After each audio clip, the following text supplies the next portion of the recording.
Bartleby, the Scrivener. A Story of Wall Street. By Herman Melville. I am a rather elderly man.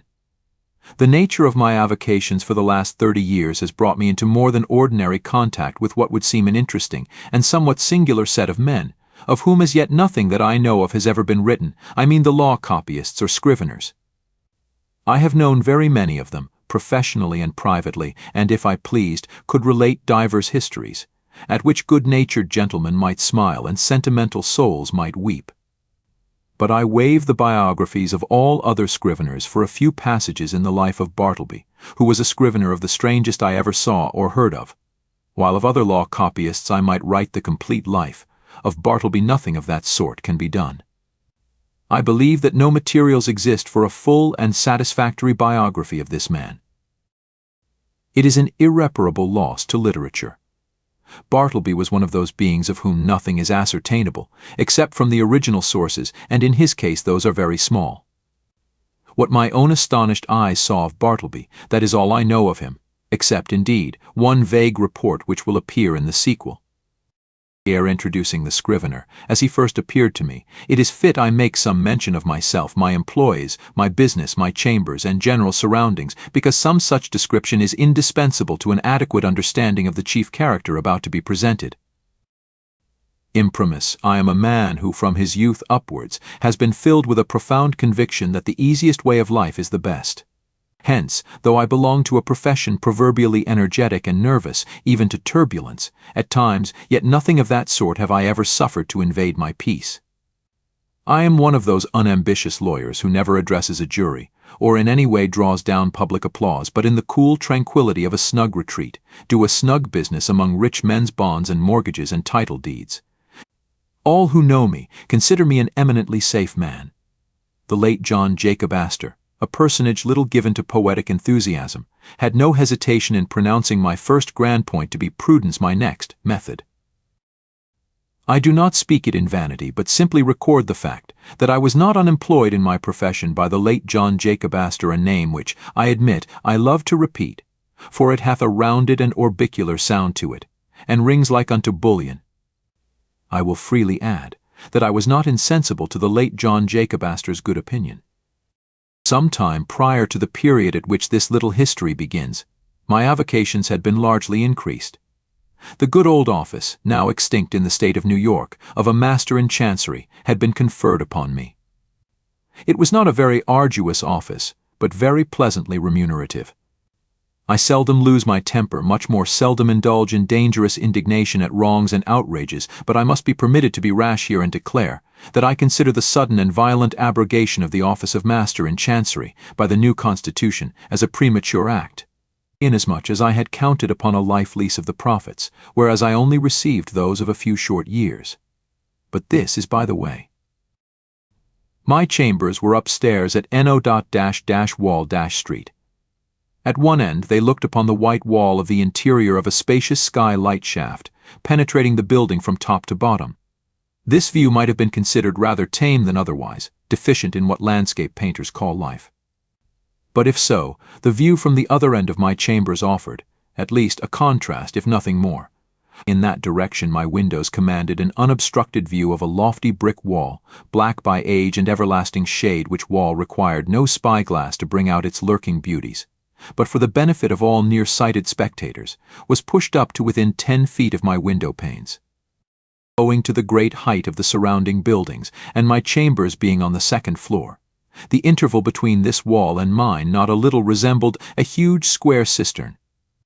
At the period just preceding the advent of Bartleby, I had 2 persons as copyists in my employment, and a promising lad as an office boy. First, Turkey second, Nippers third, Ginger Nut. These may seem names, the like of which are not usually found in the directory. In truth, they were nicknames, mutually conferred upon each other by my 3 clerks, and were deemed expressive of their respective persons or characters. Turkey was a short, pursy Englishman of about my own age, that is, somewhere not far from 60. In the morning, one might say, his face was of a fine florid hue, but after 12 o'clock, meridian his dinner hour, it blazed like a grate full of Christmas coals, and continued blazing but, as it were, with a gradual wane till 6 o'clock p.m., or thereabouts, after which I saw no more of the proprietor of the face, which, gaining its meridian with the sun, seemed to set with it, to rise, culminate, and decline the following day, with the like regularity and undiminished glory.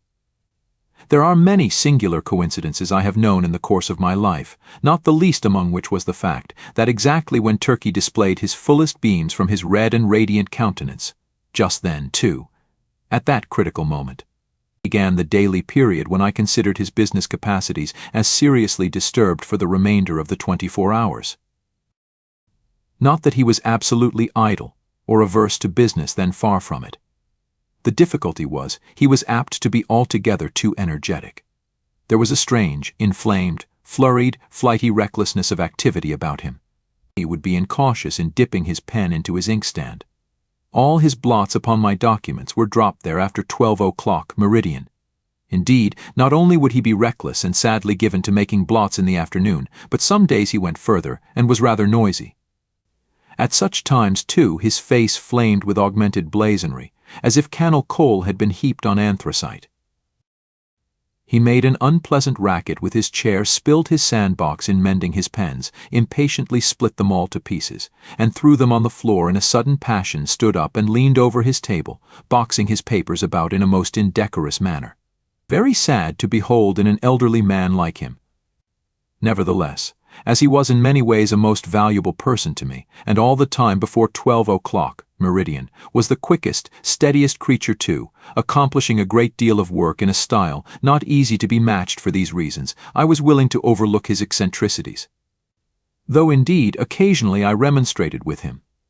I did this very gently, however, because though the civilest, nay, the blandest and most reverential of men in the morning, yet in the afternoon he was disposed, upon provocation, to be slightly rash with his tongue, in fact, insolent.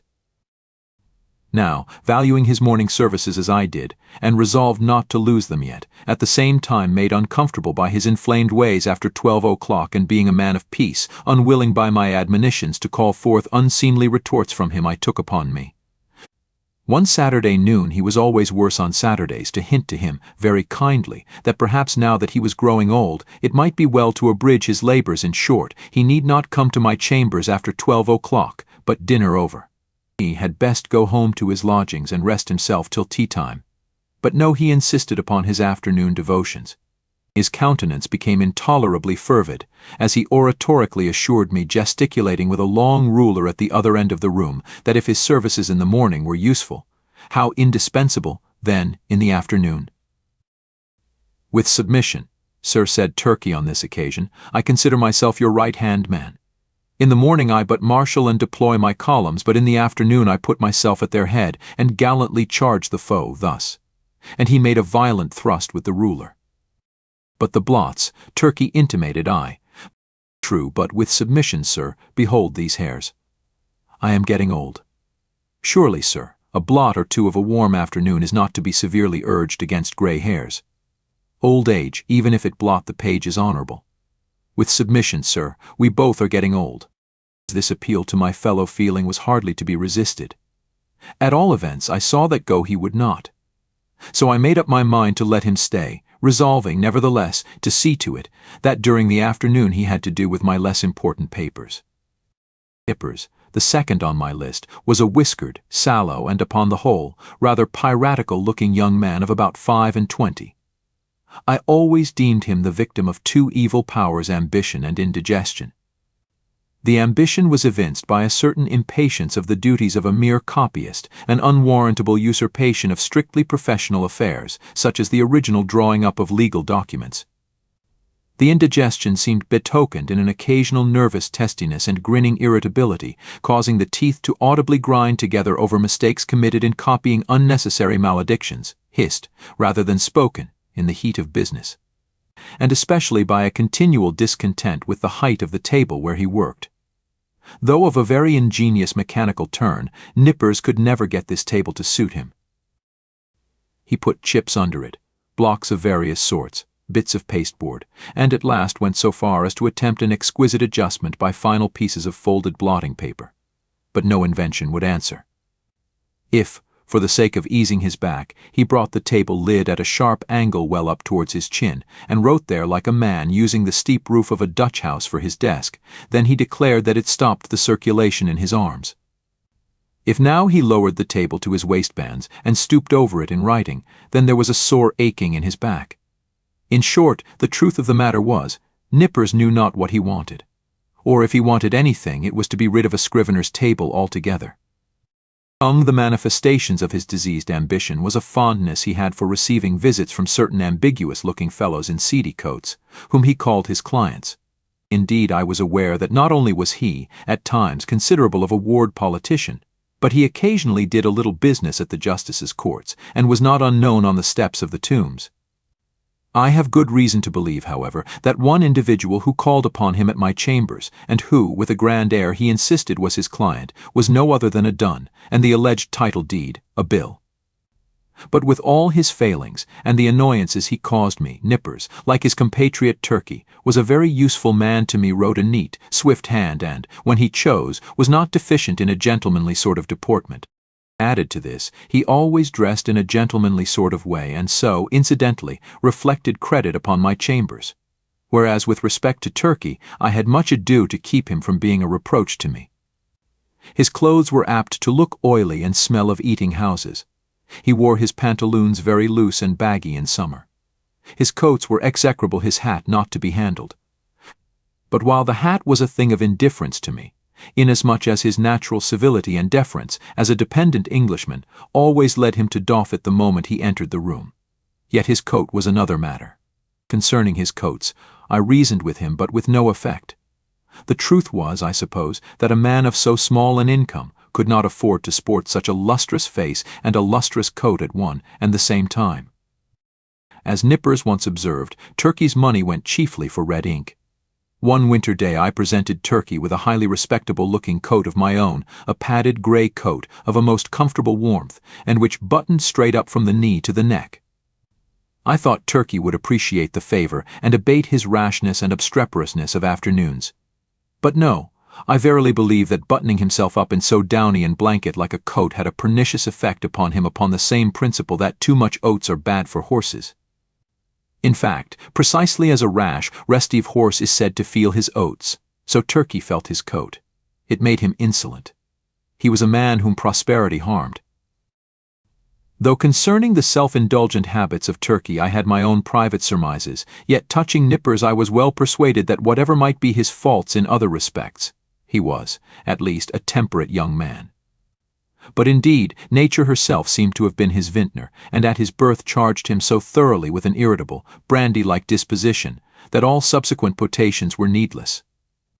When I consider how, amid the stillness of my chambers, Nippers would sometimes impatiently rise from his seat, and stooping over his table, spread his arms wide apart, seize the whole desk, and move it, and jerk it, with a grim, grinding motion on the floor, as if the table were a perverse voluntary agent, intent on thwarting and vexing him, I plainly perceived that for Nippers, brandy and water were altogether superfluous.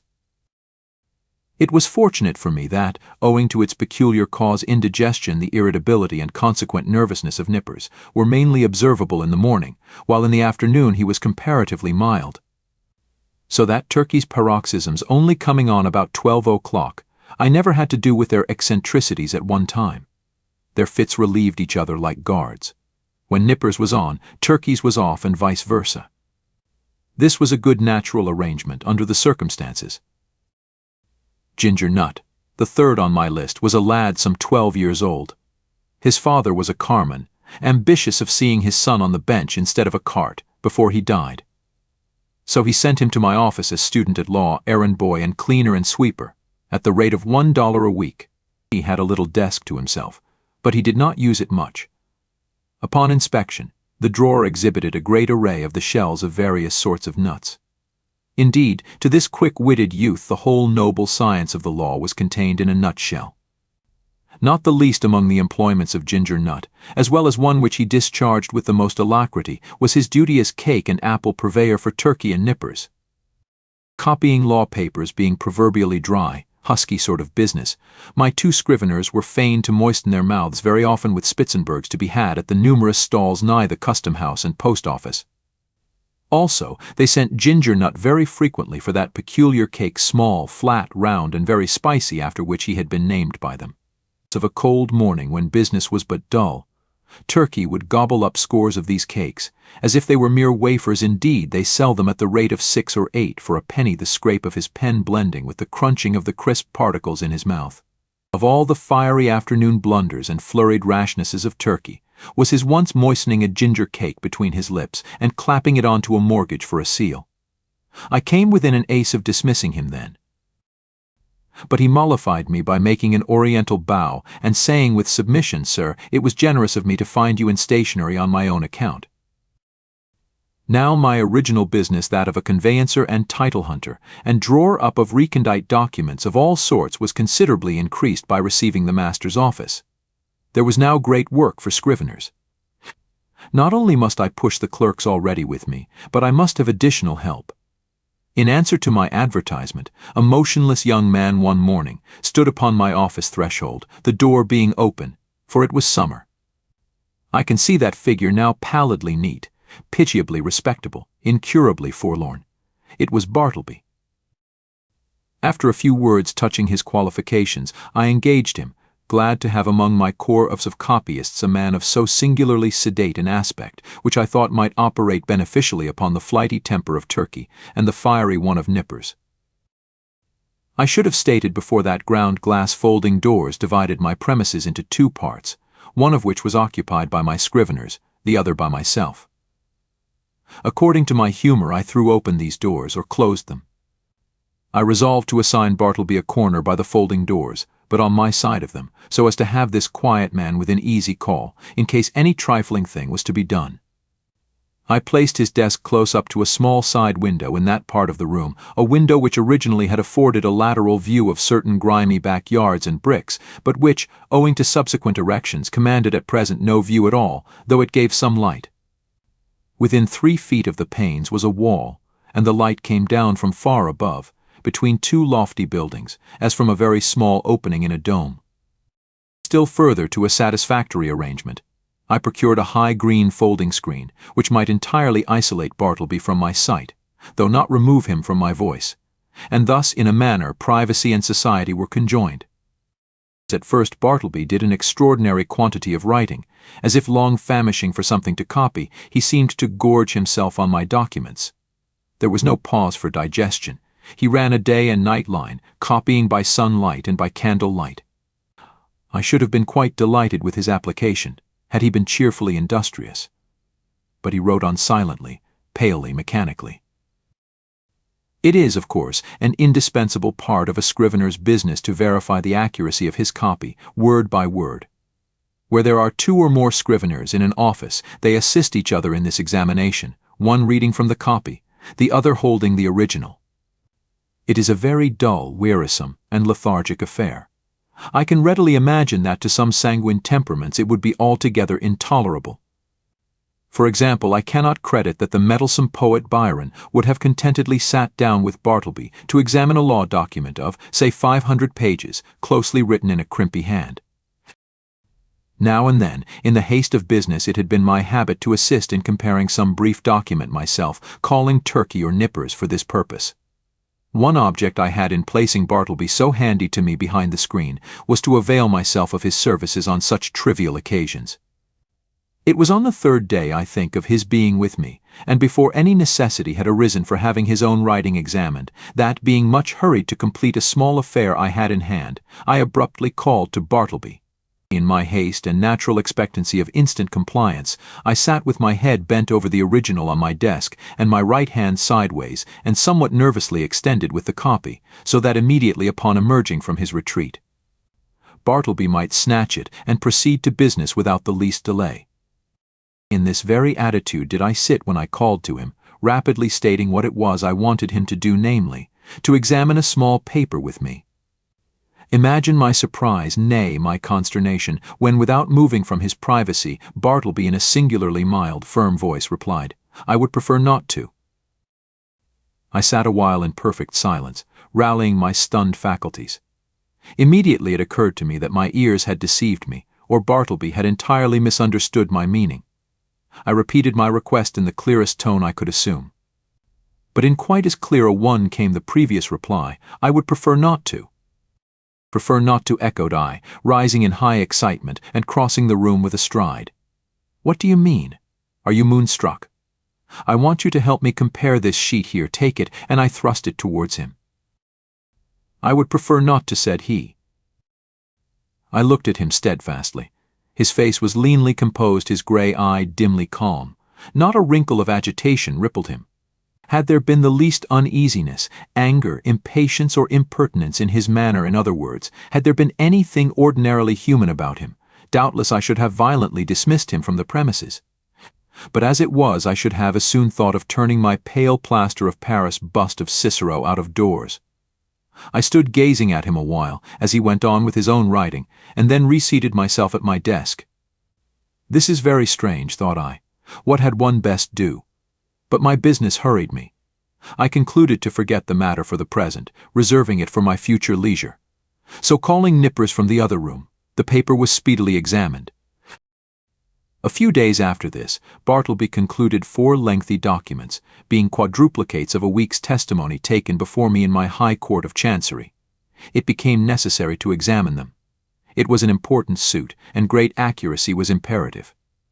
Having all things arranged, I called Turkey, Nippers, and Ginger Nut from the next room, meaning to place the 4 copies in the hands of my 4 clerks, while I should read from the original. Accordingly, Turkey, Nippers, and Ginger Nut had taken their seats in a row, each with his document in hand, when I called to Bartleby to join this interesting group. Bartleby. "Quick, I am waiting." I heard a slow scrape of his chair legs on the uncarpeted floor, and soon he appeared standing at the entrance of his hermitage. "What is wanted?" said he mildly. The copies," said I hurriedly. "We are going to examine them." There, and I held towards him the 4th quadruplicate. "I would prefer not to," he said, and gently disappeared behind the screen. For a few moments I was turned into a pillar of salt, standing at the head of my seated column of clerks. Recovering myself, I advanced towards the screen, and demanded the reason for such extraordinary conduct. "Why do you refuse?" "I would prefer not to." With any other man I should have flown outright into a dreadful passion, scorned all further words, and thrust him ignominiously from my presence. But there was something about Bartleby that not only strangely disarmed me, but in a wonderful manner touched and disconcerted me. I began to reason with him. "These are your own copies we are about to examine. It is labor-saving to you, because one examination will answer for your 4 papers. It is common usage.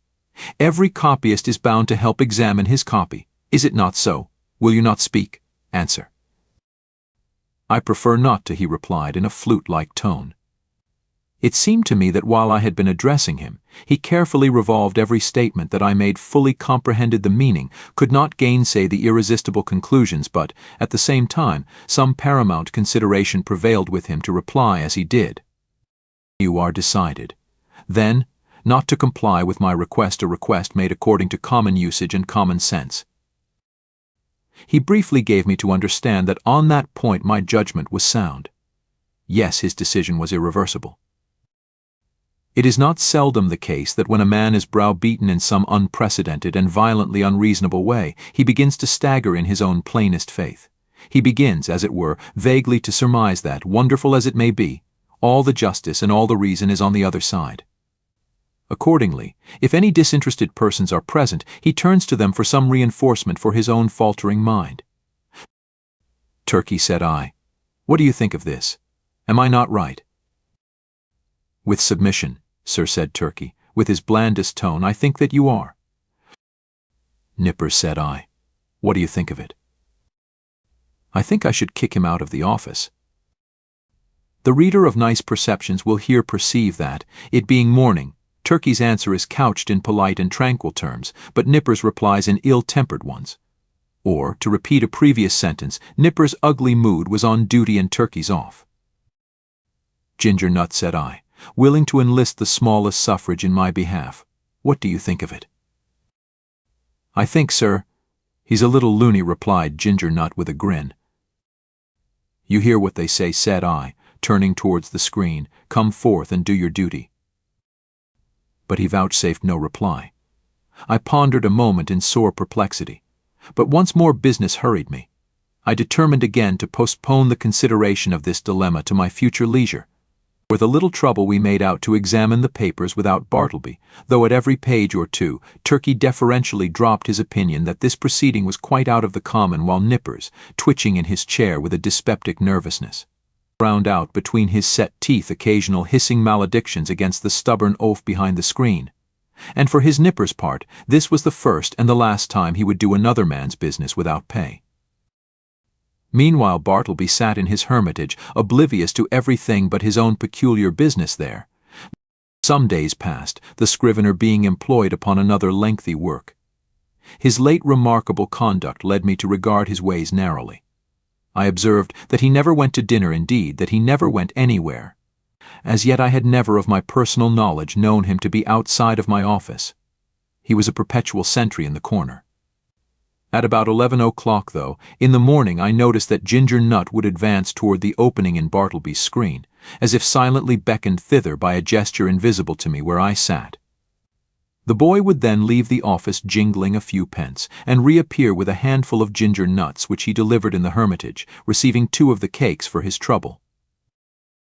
He lives, then, on ginger nuts. Thought I never eats a dinner. Properly speaking, he must be a vegetarian then, but no, he never eats even vegetables. He eats nothing but ginger nuts.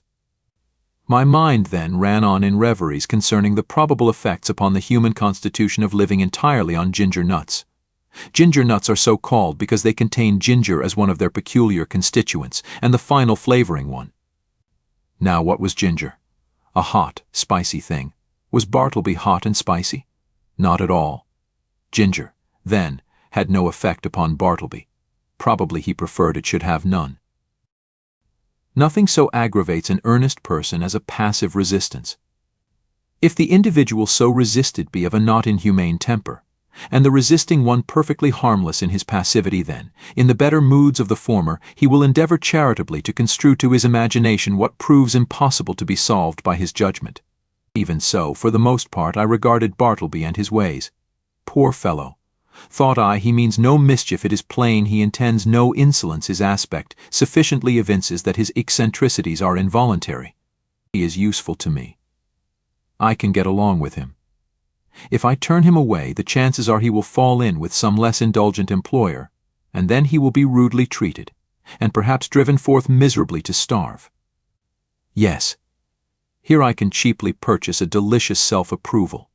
To befriend Bartleby, to humor him in his strange willfulness, will cost me little or nothing, while I lay up in my soul what will eventually prove a sweet morsel for my conscience.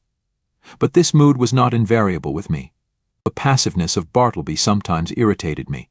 I felt strangely goaded on to encounter him in new opposition, to elicit some angry spark from him answerable to my own. But indeed I might as well have essayed to strike fire with my knuckles against a bit of Windsor soap. But one afternoon the evil impulse in me mastered me, and the following little scene ensued. "Bartleby," said I, "when those papers are all copied, I will compare them with you." "I would prefer not to." "How? Surely you do not mean to persist in that mulish vagary?" No answer. I threw open the folding doors nearby, and turning upon Turkey and Nippers, exclaimed in an excited manner, "He says, a second time, he won't examine his papers. What do you think of it, Turkey?" It was afternoon, be it remembered. Turkey sat glowing like a brass boiler, his bald head steaming, his hands reeling among his blotted papers. "Think of it," roared Turkey. "I think I'll just step behind his screen and black his eyes for him." So saying, Turkey rose to his feet and threw his arms into a pugilistic position. He was hurrying away to make good his promise, when I detained him, alarmed at the effect of incautiously rousing Turkey's combativeness after dinner. "Sit down, Turkey," said I, "and hear what Nippers has to say. What do you think of it, Nippers? Would I not be justified in immediately dismissing Bartleby?" "Excuse me, that is for you to decide, sir. I think his conduct quite unusual, and indeed unjust, as regards Turkey and myself. But it may only be a passing whim." "Ah," exclaimed I, "you have strangely changed your mind. Then you speak very gently of him now." All beer, cried Turkey. Gentleness is effects of beer. Nippers and I dined together today. You see how gentle I am, sir. Shall I go and black his eyes? You refer to Bartleby, I suppose. No, not today, Turkey, I replied. Pray, put up your fists. I closed the doors and again advanced towards Bartleby. I felt additional incentives tempting me to my fate. I burned to be rebelled against again. I remembered that Bartleby never left the office. Bartleby, said I, Ginger Nut is away. Just step round to the post office, won't you? It was but a 3-minute walk, and see if there is anything for me. I would prefer not to. You will not. I prefer not. I staggered to my desk and sat there in a deep study. My blind inveteracy returned. Was there any other thing in which I could procure myself to be ignominiously repulsed by this lean, penniless wight, my hired clerk? What added thing is there, perfectly reasonable, that he will be sure to refuse to do? Bartleby. No answer. Bartleby, in a louder tone. No answer. Bartleby, I roared. Like a very ghost, agreeably to the laws of magical invocation, at the third summons he appeared at the entrance of his hermitage. Go to the next room, and tell Nippers to come to me. I prefer not to, he respectfully and slowly said, and mildly disappeared. Very good, Bartleby, said I, in a quiet sort of serenely severe self-possessed tone, intimating the unalterable purpose of some terrible retribution very close at hand. At the moment I half intended something of the kind. But upon the whole, as it was drawing towards my dinner hour, I thought it best to put on my hat and walk home for the day, suffering much from perplexity and distress of mind. Shall I acknowledge it? The conclusion of this whole business was that it soon became a fixed fact of my chambers, that a pale young scrivener by the name of Bartleby, and a desk there that he copied for me at the usual rate of 4 cents a folio 100 words.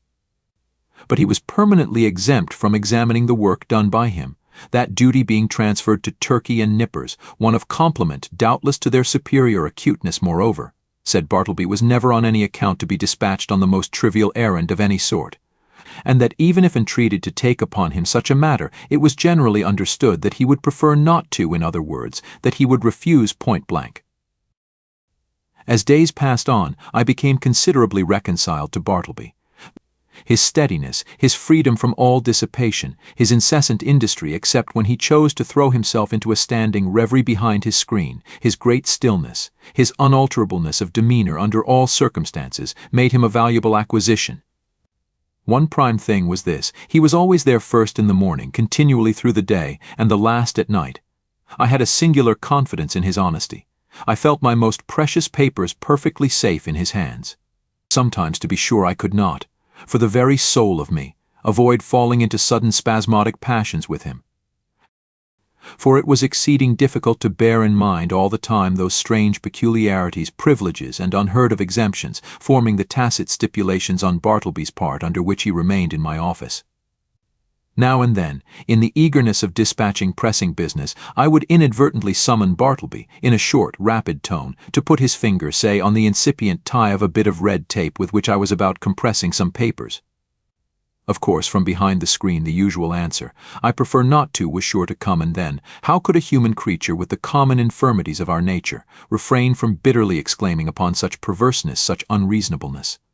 However, every added repulse of this sort which I received only tended to lessen the probability of my repeating the inadvertence. Here it must be said that according to the custom of most legal gentlemen occupying chambers in densely populated law buildings, there were several keys to my door. One was kept by a woman residing in the attic, which person weekly scrubbed and daily swept and dusted my apartments. Another was kept by Turkey for convenience sake. The third I sometimes carried in my own pocket. The fourth I knew not who had. Now, one Sunday morning I happened to go to Trinity Church to hear a celebrated preacher, and finding myself rather early on the ground, I thought I would walk around to my chambers for a while. Luckily I had my key with me, but upon applying it to the lock, I found it resisted by something inserted from the inside. Quite surprised, I called out when to my consternation a key was turned from within and thrusting his lean visage at me, and holding the door ajar, the apparition of Bartleby appeared, in his shirt sleeves and otherwise in a strangely tattered dishabille, saying quietly that he was sorry. But he was deeply engaged just then, and preferred not admitting me at present.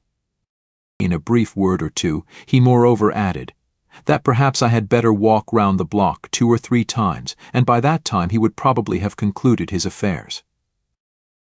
Now, the utterly unsurmised appearance of Bartleby, tenanting my law chambers of a Sunday morning, with his cadaverously gentlemanly nonchalance, yet withal firm and self-possessed, had such a strange effect upon me, that incontinently I slunk away from my own door, and did as desired, but not without sundry twinges of impotent rebellion against the mild effrontery of this unaccountable Scrivener. Indeed, it was his wonderful mildness chiefly, which not only disarmed me, but unmanned me, as it were.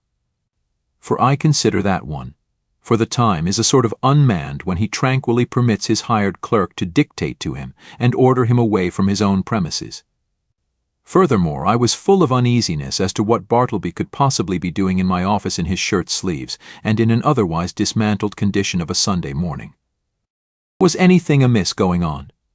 Nay, that was out of the question. It was not to be thought of for a moment that Bartleby was an immoral person. But what could he be doing there? Copying. Nay, again, whatever might be his eccentricities, Bartleby was an eminently decorous person. He would be the last man to sit down to his desk in any state approaching to nudity. Besides, it was Sunday, and there was something about Bartleby that forbade the supposition that he would by any secular occupation violate the proprieties of the day. Nevertheless, my mind was not pacified, and full of a restless curiosity, at last I returned to the door. Without hindrance I inserted my key, opened it, and entered. Bartleby was not to be seen. I looked round anxiously, peeped behind his screen, but it was very plain that he was gone. Upon more closely examining the place, I surmised that for an indefinite period Bartleby must have ate, dressed, and slept in my office, and that too without plate, mirror, or bed. The cushioned seat of a rickety old sofa in one corner bore the faint impress of a lean, reclining form. Rolled away under his desk, I found a blanket under the empty grate, a blacking box and brush on a chair, a tin basin, with soap and a ragged towel in a newspaper, a few crumbs of ginger nuts, and a morsel of cheese. Yes, thought I, it is evident enough that Bartleby has been making his home here, keeping bachelor's hall all by himself. Immediately then the thought came sweeping across me, what miserable friendlessness and loneliness are here revealed. His poverty is great, but his solitude, how horrible! Think of it. Of a Sunday, Wall Street is deserted as Petra, and every night of every day it is an emptiness. This building, too, which of weekdays hums with industry and life, at nightfall echoes with sheer vacancy, and all through Sunday is forlorn. And here Bartleby makes his home sole spectator of a solitude which he has seen all populous, a sort of innocent and transformed Marius brooding among the ruins of Carthage. For the first time in my life a feeling of overpowering stinging melancholy seized me. Before I had never experienced aught but a not unpleasing sadness. The bond of a common humanity now drew me irresistibly to gloom, or a fraternal melancholy. For both I and Bartleby were sons of Adam. I remembered the bright silks and sparkling faces I had seen that day in gala trim, swan-like sailing down the Mississippi of Broadway, and I contrasted them with the pallid copyist, and thought to myself, ah, happiness courts the light, so we deem the world is gay, but misery hides aloof. So we deem that misery there is none. These sad fancyings, chimeras, doubtless, of a sick and silly brain led on to other and more special thoughts, concerning the eccentricities of Bartleby. Presentiments of strange discoveries hovered round me. The Scrivener's pale form appeared to me laid out, among uncaring strangers, in its shivering winding sheet. Suddenly I was attracted by Bartleby's closed desk, the key in open sight left in the lock. I mean no mischief, seek the gratification of no heartless curiosity, thought I. Besides, the desk is mine, and its contents too, so I will make bold to look within. Everything was methodically arranged, the papers smoothly placed. The pigeonholes were deep, and removing the files of documents, I groped into their recesses. Presently I felt something there and dragged it out. It was an old bandana handkerchief, heavy and knotted. I opened it and saw it was a savings bank. I now recalled all the quiet mysteries which I had noted in the man. I remembered that he never spoke but to answer that, though at intervals he had considerable time to himself, yet I had never seen him reading, no, not even a newspaper, that for long periods he would stand looking out, at his pale window behind the screen, upon the dead brick wall. I was quite sure he never visited any refectory or eating-house, while his pale face clearly indicated that he never drank beer like turkey, or tea and coffee even, like other men, that he never went anywhere in particular, that I could learn never went out for a walk. Unless indeed that was the case at present, that he had declined telling who he was, or whence he came, or whether he had any relatives in the world, that though so thin and pale, he never complained of ill health. And more than all, I remembered a certain unconscious air of pallid, how shall I call it? Of pallid haughtiness, say, or rather an austere reserve about him, which had positively awed me into my tame compliance with his eccentricities. When I had feared to ask him to do the slightest incidental thing for me, even though I might know, from his long-continued motionlessness, that behind his screen he must be standing in one of those dead-wall reveries of his. Revolving all these things, and coupling them with the recently discovered fact that he made my office his constant abiding place and home, and not forgetful of his morbid moodiness, revolving all these things, a prudential feeling began to steal over me. My first emotions had been those of pure melancholy and sincerest pity, but just in proportion as the forlornness of Bartleby grew and grew to my imagination, did that same melancholy merge into fear, that pity into repulsion. So true it is, and so terrible too, that up to a certain point the thought or sight of misery enlists our best affections, but, in certain special cases, beyond that point it does not. They are who would assert that invariably this is owing to the inherent selfishness of the human heart. It rather proceeds from a certain hopelessness of remedying excessive and organic ill. To a sensitive being, pity is not seldom pain, and when at last it is perceived that such pity cannot lead to effectual succor, common sense bids the soul rid of it. What I saw that morning persuaded me that the Scrivener was the victim of innate and incurable disorder. I might give alms to his body, but his body did not pain him. It was his soul that suffered, and his soul I could not reach. I did not accomplish the purpose of going to Trinity Church that morning. Somehow, the things I had seen disqualified me for the time from church going. I walked homeward, thinking what I would do with Bartleby.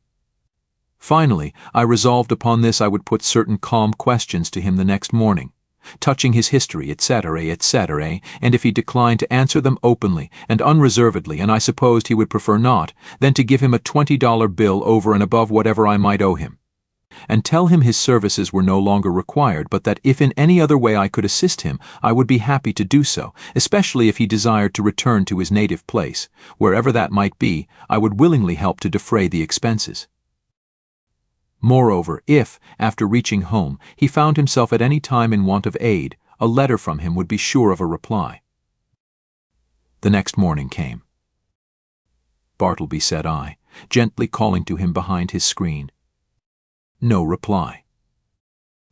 "Bartleby," said I, in a still gentler tone, "come here. I am not going to ask you to do anything you would prefer not to do. I simply wish to speak to you." Upon this, he noiselessly slid into view. "Will you tell me, Bartleby, where you were born?" "I would prefer not to." "Will you tell me anything about yourself?" "I would prefer not to." "But what reasonable objection can you have to speak to me? I feel friendly towards you." He did not look at me while I spoke, but kept his glance fixed upon my bust of Cicero, which, as I then sat, was directly behind me, some 6 inches above my head.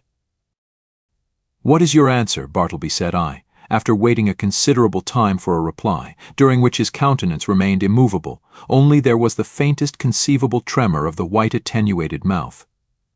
"At present I prefer to give no answer," he said, and retired into his hermitage.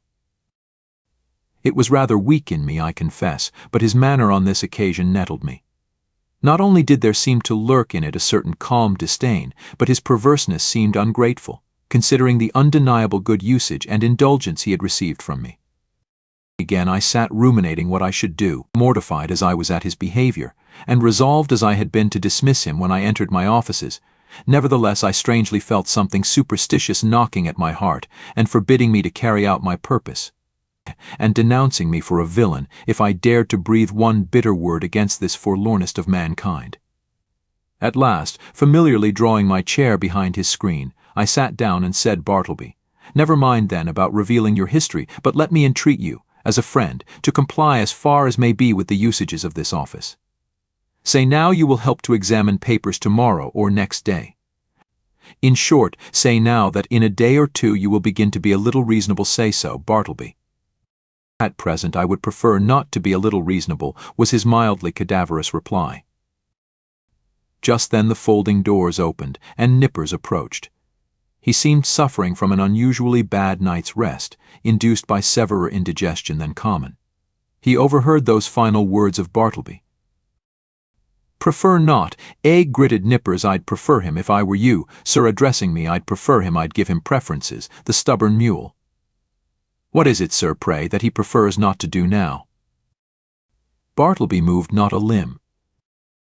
"Mr. Nippers," said I, "I'd prefer that you would withdraw for the present." Somehow, of late I had got into the way of involuntarily using this word "prefer" upon all sorts of not exactly suitable occasions, and I trembled to think that my contact with the Scrivener had already and seriously affected me in a mental way. And what further and deeper aberration might it not yet produce?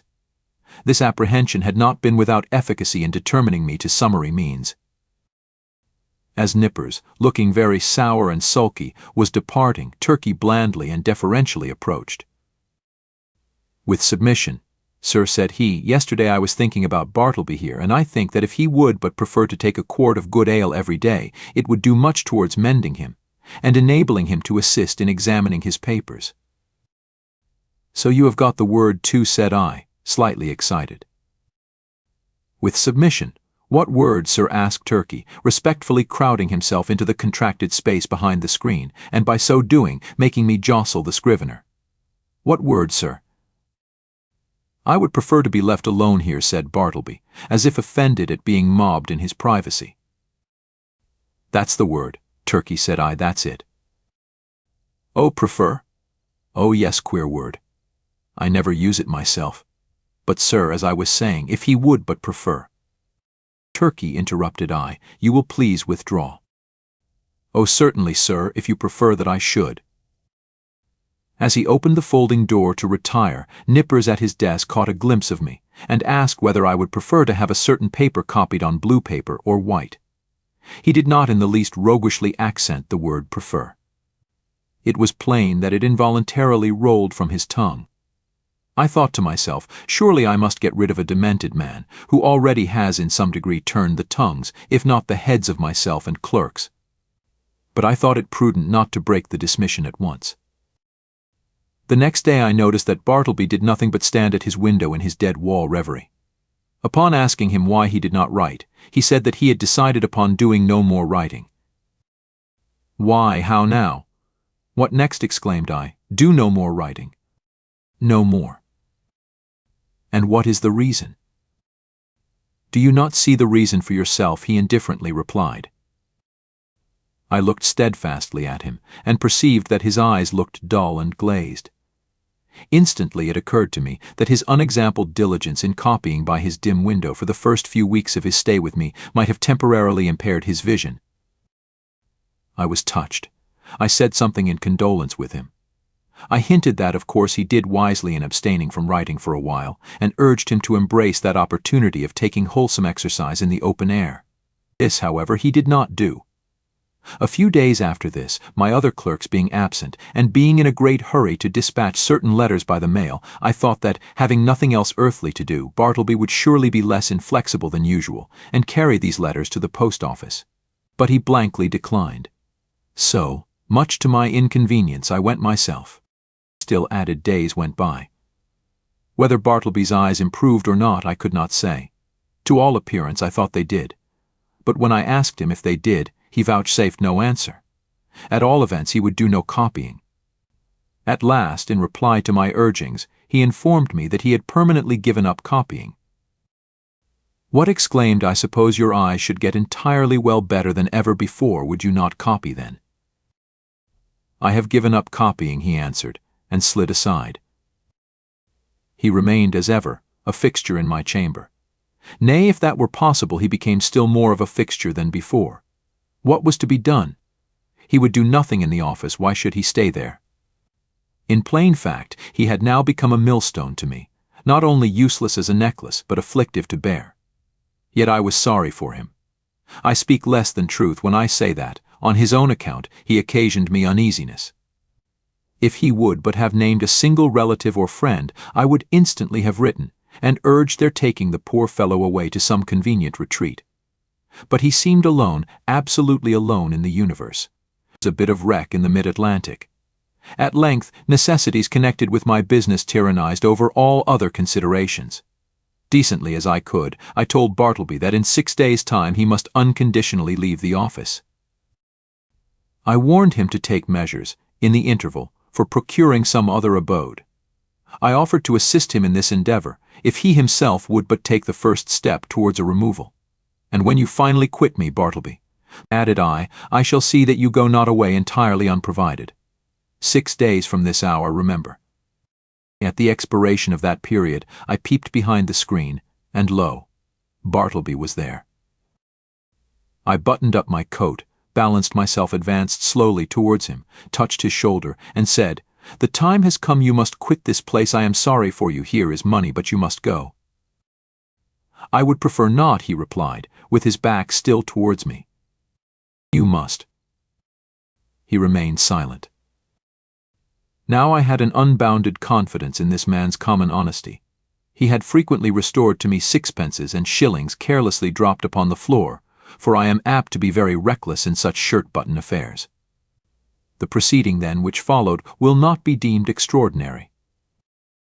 "Bartleby," said I owe you $12 on account. Here are 32, the odd 20 are yours. Will you take it?" And I handed the bills towards him. But he made no motion. "I will leave them here," then putting them under a weight on the table. Then taking my hat and cane and going to the door, I tranquilly turned and added, "After you have removed your things from these offices, Bartleby, you will of course lock the door, since every one is now gone for the day, but you, and if you please, slip your key underneath the mat, so that I may have it in the morning. I shall not see you again, so good-bye to you.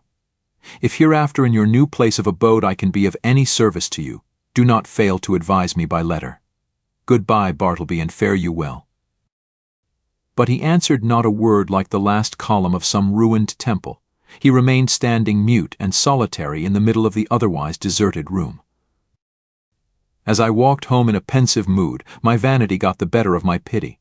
I could not but highly plume myself on my masterly management in getting rid of Bartleby. Masterly I call it, and such it must appear to any dispassionate thinker. The beauty of my procedure seemed to consist in its perfect quietness.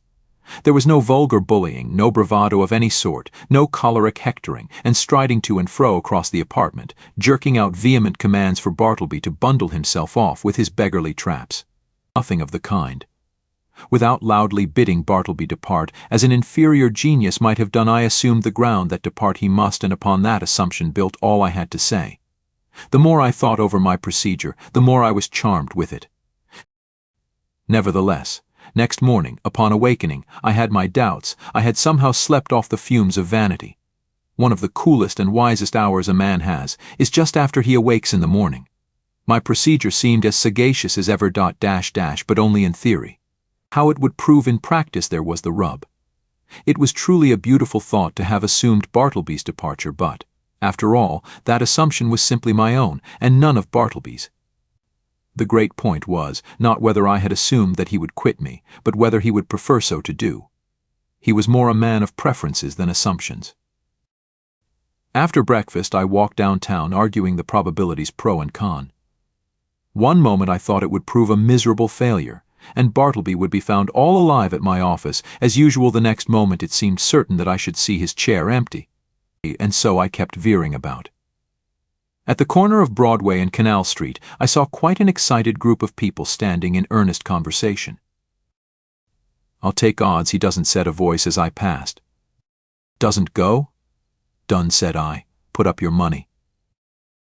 I was instinctively putting my hand in my pocket to produce my own, when I remembered that this was an election day. The words I had overheard bore no reference to Bartleby, but to the success or non-success of some candidate for the mayoralty. In my intent frame of mind I had, as it were, imagined that all Broadway shared in my excitement and were debating the same question with me. I passed on, very thankful that the uproar of the street screened my momentary absent-mindedness. As I had intended, I was earlier than usual at my office door. I stood listening for a moment. All was still.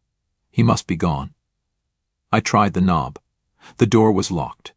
Yes, my procedure had worked to a charm. He indeed must be vanished.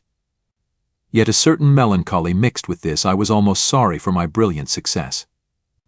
I was fumbling under the door mat for the key, which Bartleby was to have left there for me, when accidentally my knee knocked against a panel, producing a summoning sound, and in response a voice came to me from within. "Not yet, I am occupied." It was Bartleby. I was thunderstruck. For an instant I stood like the man who, pipe in mouth, was killed one cloudless afternoon long ago in Virginia. By a summer lightning at his own warm open window he was killed, and remained leaning out there upon the dreamy afternoon till someone touched him, when he fell. "Not gone," I murmured at last, but again obeying that wondrous ascendancy which the inscrutable Scrivener had over me, and from which ascendancy, for all my chafing, I could not completely escape, I slowly went downstairs and out into the street, and while walking round the block, considered what I should next do in this unheard-of perplexity. Turn the man out by an actual thrusting I could not, to drive him away by calling him hard names would not do. Calling in the police was an unpleasant idea, and yet permit him to enjoy his cadaverous triumph over me. This, too, I could not think of. What was to be done? Or, if nothing could be done, was there anything further that I could assume in the matter? Yes, as before I had prospectively assumed that Bartleby would depart, so now I might retrospectively assume that departed he was. In the legitimate carrying out of this assumption, I might enter my office in a great hurry, and pretending not to see Bartleby at all, walk straight against him as if he were air. Such a proceeding would in a singular degree have the appearance of a home thrust. It was hardly possible that Bartleby could withstand such an application of the doctrine of assumptions, but upon second thoughts the success of the plan seemed rather dubious. I resolved to argue the matter over with him again.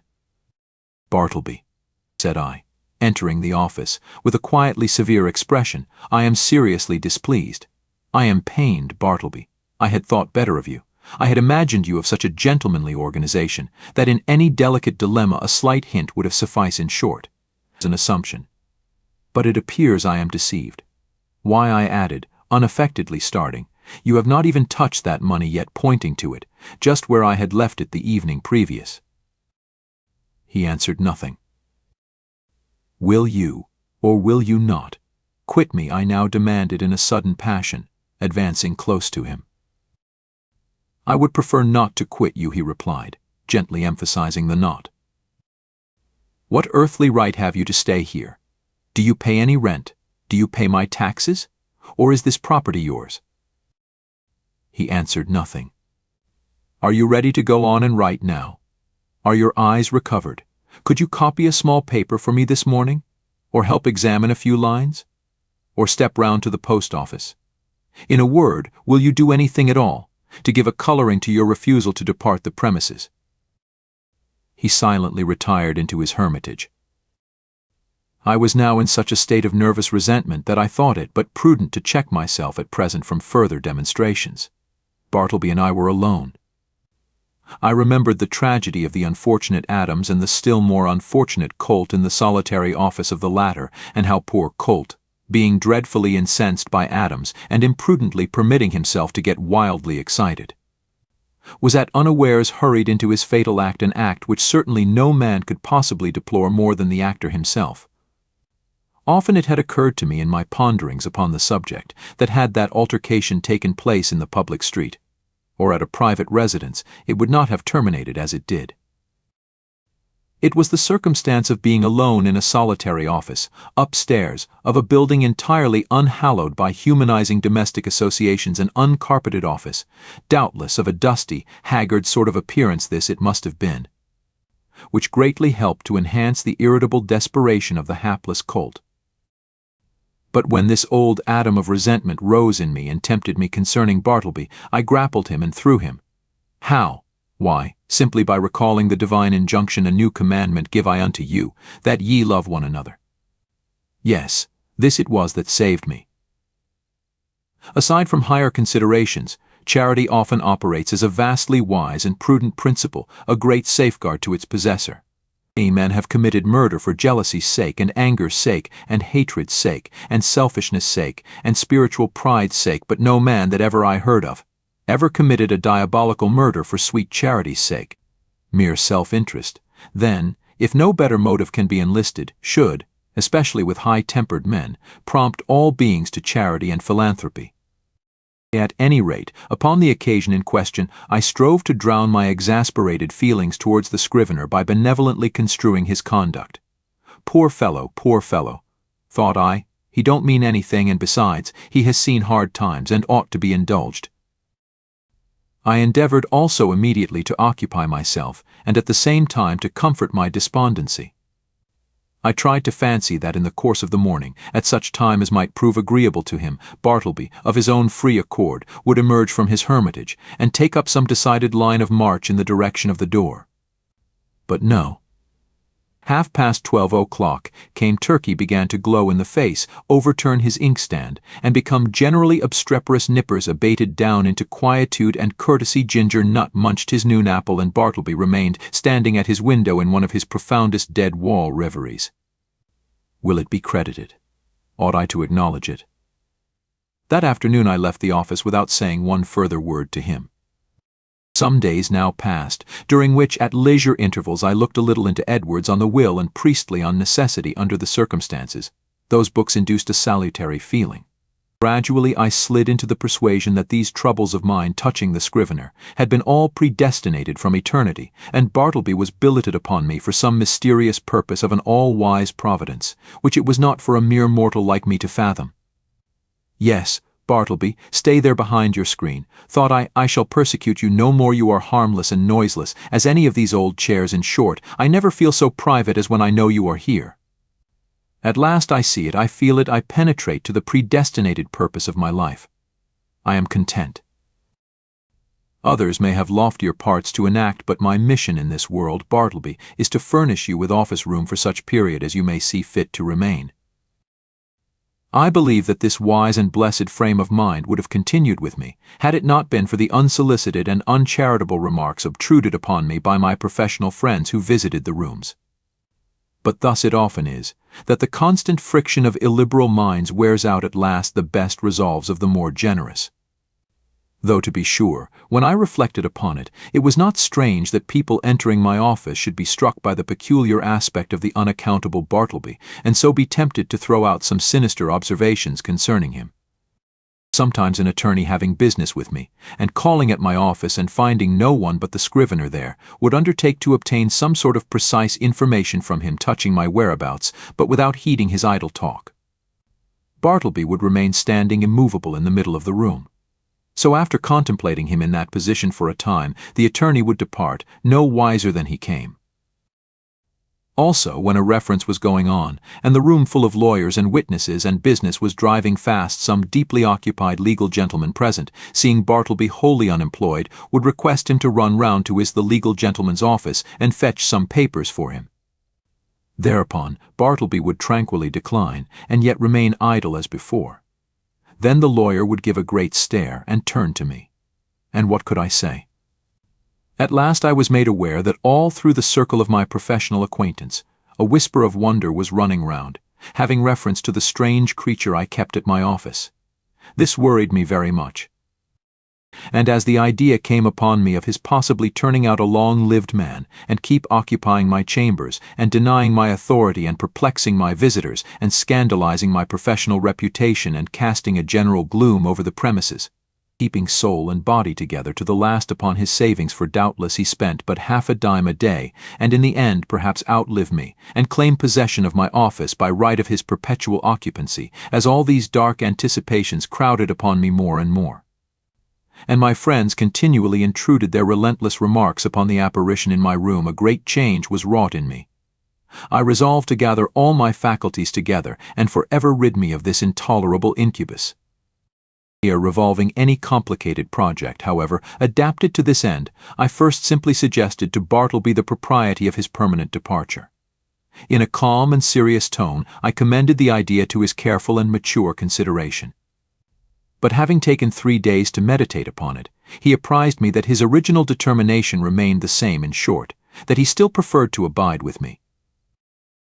What shall I do? I now said to myself, buttoning up my coat to the last button. What shall I do? What ought I to do? What does conscience say I should do with this man, or rather ghost? Rid myself of him I must go, he shall. But how? You will not thrust him, the poor, pale, passive mortal, you will not thrust such a helpless creature out of your door. You will not dishonor yourself by such cruelty? No, I will not, I cannot do that. Rather would I let him live and die here, and then mason up his remains in the wall. What then will you do? For all your coaxing he will not budge. Brides he leaves under your own paperweight on your table. In short, it is quite plain that he prefers to cling to you. Then something severe, something unusual must be done. What? Surely you will not have him collared by a constable, and commit his innocent pallor to the common jail. And upon what ground could you procure such a thing to be done? A vagrant is he? What? He a vagrant, a wanderer who refuses to budge. It is because he will not be a vagrant, then, that you seek to count him as a vagrant. That is too absurd. No visible means of support there I have him. Wrong again, for indubitably he does support himself, and that is the only unanswerable proof that any man can show of his possessing the means so to do. No more then. Since he will not quit me, I must quit him. I will change my offices, I will move elsewhere, and give him fair notice, that if I find him on my new premises I will then proceed against him as a common trespasser. Acting accordingly, next day I thus addressed him, I find these chambers too far from the city hall, the air is unwholesome. In a word, I propose to remove my offices next week, and shall no longer require your services. I tell you this now, in order that you may seek another place. He made no reply, and nothing more was said. On the appointed day I engaged carts and men, proceeded to my chambers, and having but little furniture, everything was removed in a few hours. Throughout, the Scrivener remained standing behind the screen, which I directed to be removed the last thing. It was withdrawn, and being folded up like a huge folio, left him the motionless occupant of a naked room. I stood in the entry watching him a moment, while something from within me upbraided me. I re-entered, with my hand in my pocket and my heart in my mouth. Goodbye, Bartleby, I am going, goodbye, and God some way bless you, and take that slipping something in his hand. But it dropped upon the floor, and then, strange to say, I tore myself from him whom I had so longed to be rid of. Established in my new quarters, for a day or two I kept the door locked, and started at every footfall in the passages. When I returned to my rooms after any little absence, I would pause at the threshold for an instant, and attentively listen, ere applying my key. But these fears were needless. Bartleby never came nigh me. I thought all was going well, when a perturbed-looking stranger visited me, inquiring whether I was the person who had recently occupied rooms at No.-Wall-Street. Full of forebodings, I replied that I was. Then, sir, said the stranger, who proved a lawyer, you are responsible for the man you left there. He refuses to do any copying, he refuses to do anything he says he prefers not to, and he refuses to quit the premises. I am very sorry, sir, said I, with assumed tranquility, but an inward tremor. But really the man you allude to is nothing to me, he is no relation or apprentice of mine, that you should hold me responsible for him. In mercy's name, who is he? I certainly cannot inform you. I know nothing about him. Formerly I employed him as a copyist, but he has done nothing for me now for some time past. I shall settle him then. Good morning, sir. Several days passed, and I heard nothing more, and though I often felt a charitable prompting to call at the place and see poor Bartleby, yet a certain squeamishness of I know not what withheld me. All is over with him, by this time, thought I at last, when through another week no further intelligence reached me. But coming to my room the day after, I found several persons waiting at my door in a high state of nervous excitement. That's the man, here he comes, cried the foremost one, whom I recognized as the lawyer who had previously called upon me alone. You must take him away, sir, at once cried a portly person among them, advancing upon me, and whom I knew to be the landlord of No.-Wall-Street. These gentlemen, my tenants, cannot stand it any longer. Mr. B, pointing to the lawyer, has turned him out of his room, and he now persists in haunting the building generally, sitting upon the banisters of the stairs by day, and sleeping in the entry by night. Everybody is concerned. Clients are leaving the offices. Some fears are entertained of a mob. Something you must do, and that without delay. Asked at this torrent, I fell back before it, and would fain have locked myself in my new quarters. In vain I persisted that Bartleby was nothing to me, no more than to anyone else. In vain I was the last person known to have anything to do with him, and they held me to the terrible account. Fearful then of being exposed in the papers, as one person present obscurely threatened, I considered the matter, and at length said that if the lawyer would give me a confidential interview with the Scrivener, in the lawyer's own room, I would that afternoon strive my best to rid them of the nuisance they complained of. Going upstairs to my old haunt, there was Bartleby silently sitting upon the banister at the landing. "What are you doing here, Bartleby?" said I. "Sitting upon the banister," he mildly replied. I motioned him into the lawyer's room, who then left us. "Bartleby," said I, "are you aware that you are the cause of great tribulation to me, by persisting in occupying the entry after being dismissed from the office?" No answer. "Now, one of two things must take place. Either you must do something, or something must be done to you. Now, what sort of business would you like to engage in? Would you like to re-engage in copying for someone?" "No, I would prefer not to make any change." "Would you like a clerkship in a dry goods store?" "There is too much confinement about that." "No, I would not like a clerkship, but I am not particular." "Too much confinement," I cried. "Why, you keep yourself confined all the time." "I would prefer not to take a clerkship," he rejoined, as if to settle that little item at once. "How would a bartender's business suit you?" "There is no trying of the eyesight in that." "I would not like it at all, though, as I said before, I am not particular." His unwonted wordiness inspirited me. I returned to the charge. "Well then, would you like to travel through the country collecting bills for the merchants?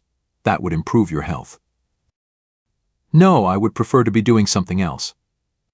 "How then would going as a companion to Europe, to entertain some young gentleman with your conversation, how would that suit you?" "Not at all. It does not strike me that there is anything definite about that. I like to be stationary. But I am not particular."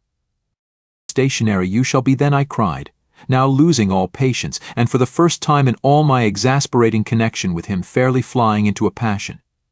"If you do not go away from these premises before night, I shall feel bound, indeed I am bound to quit the premises myself." I rather absurdly concluded, knowing not with what possible threat to try to frighten his immobility into compliance. Despairing of all further efforts, I was precipitately leaving him, when a final thought occurred to me, one which had not been wholly unindulged before. "Bartleby," said I, in the kindest tone I could assume under such exciting circumstances, "will you go home with me now, not to my office, but my dwelling, and remain there till we can conclude upon some convenient arrangement for you at our leisure? Come, let us start now, right away." "No, at present I would prefer not to make any change at all." I answered nothing, but effectually dodging every one by the suddenness and rapidity of my flight, rushed from the building, ran up Wall Street towards Broadway, and jumping into the first omnibus was soon removed from pursuit. As soon as tranquillity returned, I distinctly perceived that I had now done all that I possibly could, both in respect to the demands of the landlord and his tenants, and with regard to my own desire and sense of duty, to benefit Bartleby and shield him from rude persecution. I now strove to be entirely carefree and quiescent, and my conscience justified me in the attempt, though indeed it was not so successful as I could have wished. So fearful was I of being again hunted out by the incensed landlord and his exasperated tenants, that, surrendering my business to Nippers, for a few days I drove about the upper part of the town and through the suburbs, in my rockaway crossed over to Jersey City and Hoboken, and paid fugitive visits to Manhattanville and Astoria.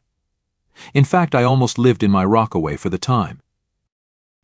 When again I entered my office, lo, a note from the landlord lay upon the desk.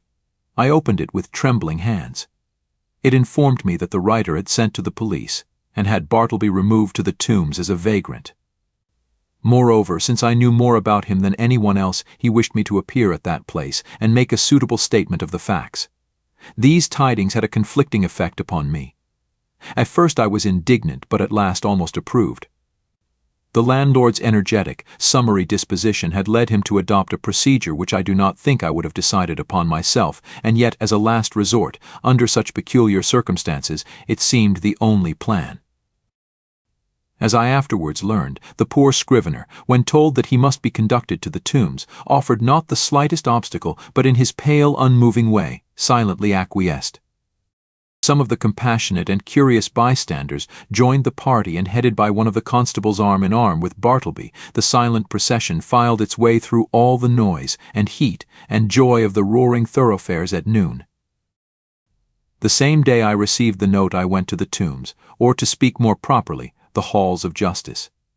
Seeking the right officer, I stated the purpose of my call, and was informed that the individual I described was indeed within.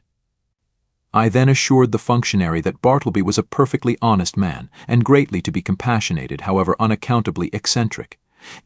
I narrated all I knew, and closed by suggesting the idea of letting him remain in as indulgent confinement as possible, till something less harsh might be done, though indeed I hardly knew what. At all events, if nothing else could be decided upon, the almshouse must receive him. I then begged to have an interview. Being under no disgraceful charge, and quite serene and harmless in all his ways, they had permitted him freely to wander about the prison, and especially in the enclosed grass-platted yard thereof. And so I found him there, standing all alone in the quietest of the yards, his face towards a high wall, while all around, from the narrow slits of the jail windows, I thought I saw peering out upon him the eyes of murderers and thieves. "Bartleby." "I know you," he said, without looking round, "and I want nothing to say to you." "It was not I that brought you here, Bartleby," said I, keenly pained at his implied suspicion, "and to you this should not be so vile a place. Nothing reproachful attaches to you by being here. And see, it is not so sad a place as one might think. Look, there is the sky, and here is the grass." "I know where I am," he replied, but would say nothing more, and so I left him. As I entered the corridor again, a broad meat-like man, in an apron, accosted me, and jerking his thumb over his shoulder said, "Is that your friend?" "Yes." "Does he want to starve?" "If he does, let him live on the prison fare, that's all." "Who are you?" asked I, not knowing what to make of such an unofficially speaking person in such a place. "I am the grub man.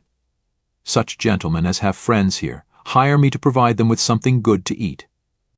"Is this so?" said I, turning to the turnkey. He said it was. "Well then," said I, slipping some silver into the grub man's hands, for so they called him, "I want you to give particular attention to my friend there. Let him have the best dinner you can get, and you must be as polite to him as possible." "Introduce me, will you?" said the grub man, looking at me with an expression which seemed to say he was all impatience for an opportunity to give a specimen of his breeding. Thinking it would prove of benefit to the Scrivener, I acquiesced, and asking the grub man his name, went up with him to Bartleby. "Bartleby, this is Mr. Cutlets. You will find him very useful to you." "Your servant, sir." "Your servant," said the grub man, making a low salutation behind his apron. "Hope you find it pleasant here. Sir, spacious grounds, cool apartments. Sir, hope you'll stay with us some time, try to make it agreeable. May Mrs. Cutlets and I have the pleasure of your company to dinner, sir, in Mrs. Cutlets' private room." "I prefer not to dine today," said Bartleby, turning away. "It would disagree with me. I am unused to dinners." So saying, he slowly moved to the other side of the enclosure, and took up a position fronting the dead wall. "How's this?" said the grub man, addressing me with a stare of astonishment. "He's odd, ain't he?" "I think he is a little deranged," said I, sadly. "Deranged? Deranged, is it? Well now, upon my word, I thought that friend of yourn was a gentleman forger. They are always pale and genteel like, them forgers. I can't pity 'em, it can't help it, sir. Did you know Monroe Edwards?" He added touchingly, and paused. Then, laying his hand pityingly on my shoulder, sighed, "He died of consumption at Sing Sing. So you weren't acquainted with Monroe?" No, I was never socially acquainted with any forgers, but I cannot stop longer. Look to my friend yonder. You will not lose by it. I will see you again. Some few days after this, I again obtained admission to the tombs, and went through the corridors in quest of Bartleby, but without finding him. I saw him coming from his cell not long ago, said a turnkey. Maybe he's gone to loiter in the yards. So I went in that direction. Are you looking for the silent man, said another turnkey passing me. Yonder he lies sleeping in the yard there. 'Tis not 20 minutes since I saw him lie down. The yard was entirely quiet. It was not accessible to the common prisoners. The surrounding walls, of amazing thickness, kept off all sounds behind them. The Egyptian character of the masonry weighed upon me with its gloom. But a soft imprisoned turf grew underfoot. The heart of the eternal pyramids, it seemed, wherein by some strange magic, through the clefts, grass seed, dropped by birds, had sprung. Strangely huddled at the base of the wall, his knees drawn up, and lying on his side, his head touching the cold stones, I saw the wasted Bartleby. But nothing stirred. I paused, then went close up to him, stooped over, and saw that his dim eyes were open, otherwise he seemed profoundly sleeping. Something prompted me to touch him. I felt his hand, when a tingling shiver ran up my arm and down my spine to my feet. The round face of the grub man peered upon me now. His dinner is ready. Won't he dine today either? Or does he live without dining? Lives without dining, said I, and closed his eyes. He's asleep, ain't he? With kings and counselors, murmured I. There would seem little need for proceeding further in this history. Imagination will readily supply the meager recital of poor Bartleby's interment. But ere parting with the reader, let me say that if this little narrative has sufficiently interested him to awaken curiosity as to who Bartleby was, and what manner of life he led prior to the present narrator's making his acquaintance, I can only reply that in such curiosity I fully share. But I am wholly unable to gratify it. Yet here I hardly know whether I should divulge one little item of rumor, which came to my ear a few months after the Scrivener's decease. Upon what basis it rested I could never ascertain, and hence, how true it is I cannot now tell. But inasmuch as this vague report has not been without certain strange suggestive interest to me, however sad, it may prove the same with some others, and so I will briefly mention it. The report was this, that Bartleby had been a subordinate clerk in the dead letter office at Washington, from which he had been suddenly removed by a change in the administration. When I think over this rumor, I cannot adequately express the emotions which seize me. Dead letters. Does it not sound like dead men? Conceive a man by nature and misfortune prone to a pallid hopelessness. Can any business seem more fitted to heighten it than that of continually handling these dead letters and assorting them for the flames? For by the cart-load they are annually burned. Sometimes from out the folded paper the pale clerk takes a ring the finger it was meant for. Perhaps moulders in the grave a banknote, sent in swiftest charity he whom it would relieve, nor eats nor hungers any more pardon for those who died despairing, hope for those who died unhoping. Good tidings for those who died stifled by unrelieved calamities. On errands of life these letters speed to death. Ah, Bartleby. Ah, humanity.